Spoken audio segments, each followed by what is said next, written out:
Greek fire, the unstoppable naval inferno. Why terrifying? Imagine enemy ships turning into torches while the sea itself seems to burn beneath them. That's Greek fire, the Byzantine weapon that made fleets horror-struck and admirals helpless. It first appears in the sources in the 7th century when Byzantium faced repeated naval sieges. The empire kept the formula a state secret. Only a handful of craftsmen and imperial officials handled it. Because of that secrecy, and because there are no reliable written recipes, the exact composition is still debated by historians today. How it worked, in broad strokes, not instructions, was terrifyingly simple to witness. A flammable, oil-like substance was projected at enemy ships, often through pumps or siphons, and ignited. Unlike ordinary fires, this mixture clung to wood and water, so sailors could not douse it easily. Contemporary accounts describe whole squadrons engulfed in flames and sailors jumping into burning water to survive. Tactically, Greek fire was decisive. It repelled invasions, protected Constantinople's harbors, and gave the Byzantines a psychological edge. Facing a weapon that burned on water undermined morale as much as it destroyed ships. Its use altered naval strategy for centuries. Fleets added armored pumps, and commanders adapted formations to avoid the flame. Why the secret vanished? The state guarded it jealously. Knowledge was passed orally, not widely recorded. Over time, craftsmen died, records were lost, and warfare changed. The result? An ancient technology that shocked contemporaries and then quietly disappeared, leaving behind a legend, a decisive historical impact, and a mystery we still argue about today. Wootz Damascus Steel. Near mythical, indestructible blades. Imagine a sword that keeps a razor edge, bends without snapping, and shows smoky, flowing patterns across its face. That was Wootz, later called Damascus Steel, and it terrified armies because it simply outperformed ordinary blades. The story starts in South Asia, where smiths produced high-carbon steel ingots known as Wootz. These ingots traveled along trade routes into the Middle East, where craftsmen forged them into the famed patterned blades sold as Damascus. From roughly the medieval period onward, these blades were prized from bazaars to battlefields. What made them special wasn't superstition, but materials. Careful control of carbon, tiny non-metallic impurities or slag, and slow cooling created a unique microstructure, hard carbide bands inside softer iron. The result? A cutting edge that stayed sharp, plus enough spring to absorb shocks. Soldiers noticed the difference in combat. A well-made Damascus blade could cut cleanly and survive hard use in ways ordinary swords often did not. So, why did it vanish? The recipe was never written down in a single manual. It came from long experience, specific ores, furnace temperatures, crucible techniques, and timing. Changes in trade, the decline of traditional workshops, and shifts to new iron-making methods meant those precise conditions disappeared. By the time metallurgists of the industrial age studied old blades, the exact mix of materials and craft memory had been lost. Today, Wootz Damascus Steel remains a legend and a scientific puzzle, a reminder that craft knowledge, once gone, can stay lost for centuries. If you're curious, I can show how modern science tries to recreate it. Antikythera Mechanism, the ancient analog computer. Picture a barnacled lump pulled from a Roman shipwreck, and inside it, a tiny, perfectly cut machine that behaves like a clock from centuries in the future. That's the Antikythera Mechanism, an ancient Greek device recovered from a sunken ship off Antikythera. And when scientists began studying it, they were stunned. At first glance, it's just corroded bronze. Look closer and you find dozens of interlocking gears, tiny teeth cut by hand, and inscriptions that act like a user manual. This machine computed cycles. It could track the moon's phases, predict eclipses using the Saros cycle, follow the 19-year metonic cycle that links lunar months to solar years, and model the motions of the known planets. In short, it turned celestial math into a working mechanical calculator. Why is that terrifying in the best way? Because it proves advanced mechanical engineering existed in the Hellenistic world. The precision, the complex gear trains, and the integration of astronomy and craftsmanship were thought impossible for that era. For decades, scholars had to rethink how much technical skill ancient shipbuilders and instrument makers really had. And its disappearance matters. The Antikythera Mechanism suggests whole threads of mechanical knowledge were once alive, then vanished, lost to shipwrecks, wars, and fading workshops. It rewrites our timeline. The roots of analog computing reach far earlier than we assumed, and the gap between ancient genius and later mechanical revolutions suddenly looks much smaller. It's a small, corroded wonder that still makes historians and engineers quietly reframe history. Roman concrete and buildings that defy time and sea. Imagine a concrete pier surviving storm after storm for nearly 2,000 years. That's Roman concrete, and it still makes engineers uneasy. The secret began with pozzolana, volcanic ash mixed with quicklime and local rock. Smiths blended ash, lime, and aggregate like tuff or pumice into a mortar that seawater didn't destroy, it improved.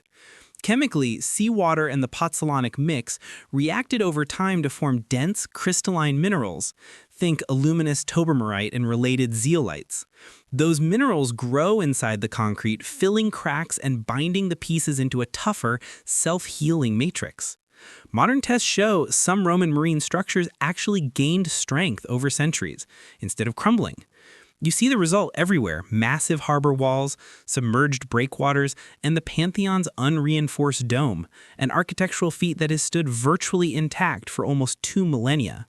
Where modern concrete often cracks and corrodes within decades in saltwater, Roman piers held firm. Why it matters now? Their approach used different raw materials and created long-term durability with far less frequent repair. That has big implications for sustainability and coastal engineering. Researchers are studying those recipes to reduce maintenance and carbon in today's concrete. So why did the technique fade? Over centuries, the craftspeople's exact mixes, local ash sources, and forging knowledge were lost. Then industrial Portland cement rose in the 19th century and standardized construction. Efficient, but less durable in some marine environments. Roman concrete isn't just ancient lore, it's a living lesson that sometimes older materials solve modern problems we're only now remembering. Lycurgus Cup, ancient nanotech and glass. Imagine holding a cup that glows green in one light and a deep glowing red in another, and knowing people made that trick 1,700 years ago. This is the Lycurgus Cup, a 4th century Roman glass masterpiece now in the British Museum. Up close it looks ordinary. Under different light it becomes magic. The secret isn't paint, but metal, microscopic particles of gold and silver trapped in the glass. In reflective light, those particles scatter green. In transmitted light, they let red pass through. The effect is not optical illusion, but real physics. The metal particles interact with light differently depending on how the light hits them. In modern terms, it's nanotechnology, centuries ahead of its time. Why is that terrifying in the best way? Because a craftsman, by accident or skill, controlled materials at a scale engineers only learned to measure in the 20th century. The cup shows makers who mixed art, chemistry, and luck to produce effects we still study. Why wasn't it copied? The recipe depended on exact ores, furnace heat, timing, and maybe luck. Knowledge passed by eye, not written down. Workshops died, trade shifted, and the precise conditions vanished.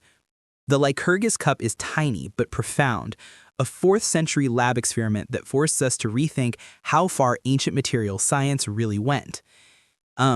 Shots. The Baghdad battery? Early electricity? Imagine a dusty clay jar pulled from an Iraqi trench. Inside, a copper cylinder and an iron rod sealed with asphalt. That odd object, found near Baghdad in 1936, is nicknamed the Baghdad battery, and it still makes scientists uneasy. At first glance, it's a simple jar. Look closer, and you see deliberate engineering, a copper tube fitted inside clay, an iron rod suspended in the center, and a sticky plug to seal it. If you pour an acidic liquid inside, grape juice, vinegar, the metals form a tiny electrical cell. Modern replicas produce a faint current, enough to plate a thin layer of metal onto another object. So what was it for? The headline idea is electroplating, coating jewelry with a thin silver or gold layer, which would explain sophisticated metalwork without obvious traces. Other proposals range from the medicinal devices to sacred objects to storage containers with insulating liners. The problem is there are no written instructions, no workshop manuals, and only a few of these jars were found. That uncertainty is the unsettling part. Either ancient artisans stumbled on basic electrochemistry centuries before our batteries, or were misreading ordinary pottery as proto-technology. Either way, the Baghdad battery forces us to ask, how much ancient experimentation vanished because no one wrote it down? It's a tiny artifact with a big question mark, and that gap keeps historians and chemists debating to this day. Archimedes' heat ray, the burning mirror, ancient directed energy? Imagine the sun itself turned into a weapon. Bronze mirrors reflecting a blinding, burning beam at invading ships. That's the story of Archimedes' burning mirror, told during the Roman siege of Syracuse, 212 BCE. Ancient writers claimed Archimedes directed reflected sunlight to set Roman vessels alight, and the image stuck in our imaginations for centuries. What's real? Contemporary sources are dramatic but sparse, so historians treat the tale cautiously. We do know Archimedes was a genius of optics and geometry, and Syracuse faced a determined naval assault, a perfect stage for an extraordinary defensive device. The idea? Highly polished metal mirrors arranged to concentrate sunlight onto wooden hulls. If true, it would have been terrifyingly effective in calm, sunny conditions, a psychological as well as physical weapon. Modern experiments and popular tests have tried to reproduce the effect with mirror arrays and lenses. Results are mixed. Some demonstrations claim short, localized ignition on small targets under ideal conditions, while others show the setup impractical against moving ships, smoke, and weather. That ambiguity is key. The story may be part fact, part exaggeration, and part legend. Why it matters? Even if the ancient accounts oversell the effect, the burning mirror tale reveals how advanced Greek understanding of optics could be and how powerful a single memorable demonstration becomes in history. Whether miracle or myth, Archimedes' heat ray forces us to rethink the line between ancient ingenuity and legend, and it continues to spark curiosity, debate, and imagination today. Imagine facing a Viking warrior, his blade slicing clean through armor where ordinary swords would shatter. That's the legend of the Ulfbert swords, weapons so advanced they seemed almost supernatural. Forged between the 9th and 11th centuries, each bore the mysterious inlay plus ULVEBREHT, a kind of early brand or signature. But metallurgical tests revealed something astonishing. These weren't just well-made blades. They were centuries ahead of their time. The steel was nearly free of slag and had a carbon content comparable to modern tool steel, giving it incredible strength, flexibility, and a razor's edge. At a time when most European smiths worked with brittle, impure iron, Ulfbert's creators had somehow achieved crucible steel, a process that required melting iron at temperatures medieval furnaces weren't supposed to reach. How? Some believe the technique came from the East, possibly through ancient Persian or Indian trade routes bringing Wootz steel, a legendary metal known for its purity and pattern. But just as suddenly as they appeared, these weapons vanished. Later imitations, stamped with the same name, were far inferior, proof that the original technique had been lost. The Ulfbert swords blurred the line between myth and metallurgy, suggesting an exchange of ideas or secrets across continents long before we thought possible. They remind us that technology doesn't always move in a straight line. Sometimes it burns brightly for a moment and then disappears, leaving only steel and mystery behind. Roman surgical kit and techniques, advanced battlefield medicine. When we picture ancient warfare, we think of chaos and brutality, not precision medicine. But in the Roman Empire, surgeons carried kits of tools so advanced they could be mistaken for modern stainless steel instruments. Scalpels, forceps, bone drills, catheters, all carefully designed for specific procedures. Some were even adjustable, with screw mechanisms and fine edges that showed astonishing craftsmanship for 2,000 years ago. Roman military medics weren't just patching up wounds, they were performing complex surgeries, from setting fractures and removing cataracts to creating prosthetic limbs for veterans. Archaeological finds from Pompeii and battlefield hospitals revealed that the Romans understood anatomy and sanitation far better than we once believed. They used wine and vinegar as antiseptics, cleaned sponges for wound irrigation, and even developed early pain management methods, perhaps the faint beginnings of anesthesia. Their medical system was organized too. Each legion had field medics, hospitals, and surgical hierarchies that could rival modern army triage. Survival rates from battle injuries were shockingly high for the time, proof that this wasn't primitive guesswork, but applied science. And yet, much of that knowledge disappeared with the empire's collapse. For centuries afterward, Europe's medicine regressed to superstition and bloodletting.